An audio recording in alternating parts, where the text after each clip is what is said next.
Alright, hi everybody, this is Willie at NewtonLotsCrafts.com, and today I'm going to show you, this is actually going to be a series of videos, which will all tie nicely together, but what we're going to do tonight is pressure cook a hunk of corned beef in a pressure cooker, and then, so that's what we're going to do tonight, show you how to do that, and then tomorrow we're going to carry it out, and I'm going to show you how to make corned beef hash, and then the ultimate thing is how to can that.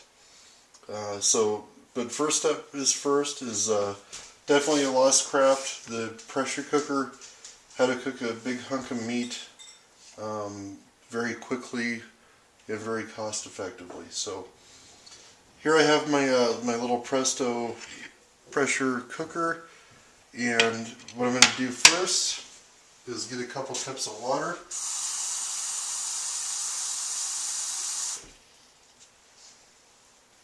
Two cups of water for this recipe.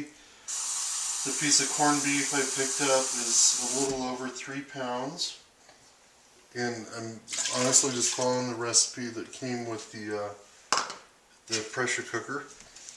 You want to definitely use your false bottom for this recipe, and then typically your corned beef is going to come with little seasoning packets. You can look it up online if it doesn't come with it. But it's bay leaf, some different seasonings. We're just going to add that to the water in there. And then here's our piece of meat. Okay? And what we're going to do is put this big heavy fat piece on top. Now if you're not familiar with a pressure cooker, what it does is we're going to seal the top off with its own lid.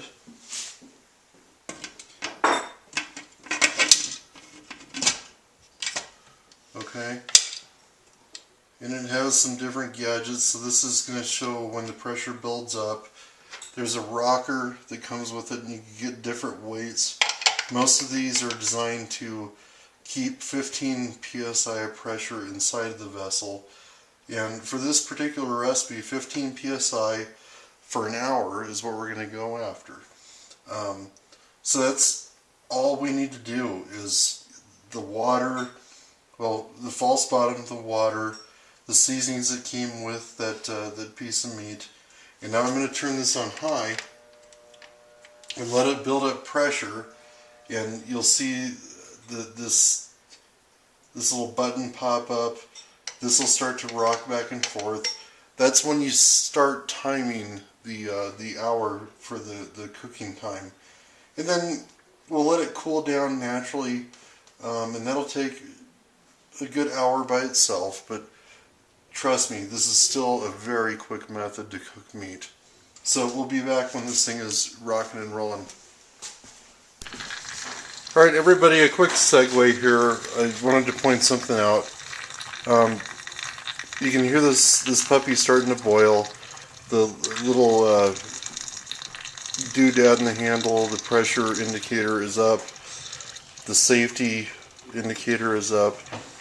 But I wanted to point out the rocker is not rocking yet, so I don't start my time in cooking until that rocker is doing its thing, because that's the 15 pound or whatever pressure you're working at. If you're using a pressure canner, you're going to typically have a dial indicator that you'll see on my pressure canner later in this video series, but don't start timing that hour until this rocker starts rocking. Okay everybody, just wanted to show you what this looks like. This thing is just starting to rock, so we're at pressure. I'm going to start my time for an hour. Just wanted to show you what that looks like. Just wanted to point out another thing. This thing is starting to rock. You usually start this out with the burner on high. You want to start turning it down substantially at this point. I'll show you where I know our oven typically just maintains a nice slow rock. So it's just below medium, a little bit above the halfway point. But you're going to have to experiment. And don't be afraid of these things. Turn the heat down, keep that thing rocking, and you'll be good to go. Okay, so here we are. It's been almost an hour. Looking at the, we have 1 minute left. The weight is gently rocking.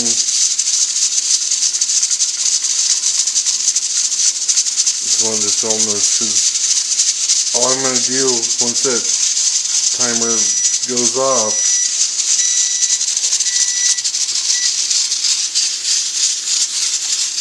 we're just going to turn that burner off. That's it. Speed this up a little bit, move it to a non-heated part. You'll see that rocker stop pretty quick. And we're going to let it sit. And what we're going to do is we're going to let it sit until this little pressure indicator drops, because it won't even let me open this cooker until it drops. And there's ungodly amounts of heat in there. I wish there was smell-o-vision, because it smelled like corned beef. And we'll be back and I'll show you what it looks like when it's ready. Safety concerns: do not lift this guy off until that button drops, and please don't do that. Just, you know, read your manual.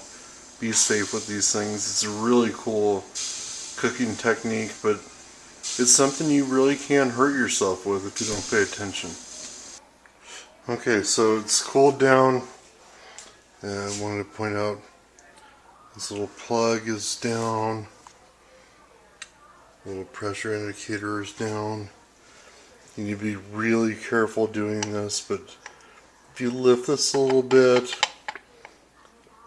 yeah, it's not doing anything, so we're ready to open up, so let's do it.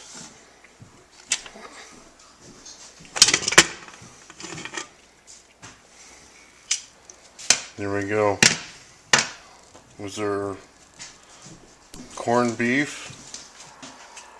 Okay, so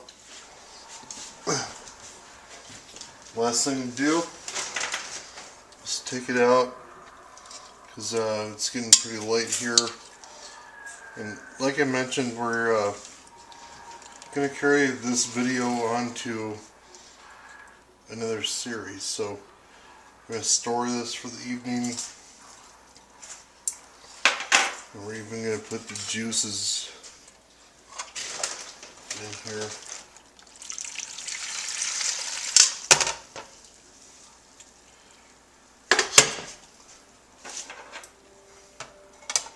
Alright, let's have a cook of corned beef. And then we're going to turn this beautiful piece of meat into corned beef hash. Okay, so here we are the next morning. Corned beef is all done. Now we're going to pressure cook some potatoes. I just have 8 little golden potatoes in here. And we're going to cook them at pressure for about 3 minutes, and that's it. So I'll show you what that looks like when it's done. Okay, while those potatoes are cooking, I got the corned beef out. And what we're going to do is chop it all up until it's all about that size. Okay, got it all chopped up. Some minced garlic in there. And some minced onion. Just waiting for those potatoes to cool down. And also added just a little bit of salsa. This is all to flavor, so no measurements, just whatever seems right. Okay, potatoes are done, and this is what I'm doing to them. It's basically partially mashing them, just dice them. They're not done enough to really be mashed yet, but just kind of get them in little chunks. Okay, so here it is all stirred up. Added a little bit of soy sauce, a little bit of salt and pepper. Be careful with the salt because it's salty to begin with. And frying up a little bit for breakfast. And that's about how you do it. The rest of it we're going to put in cans so I can show you how to do pressure canning.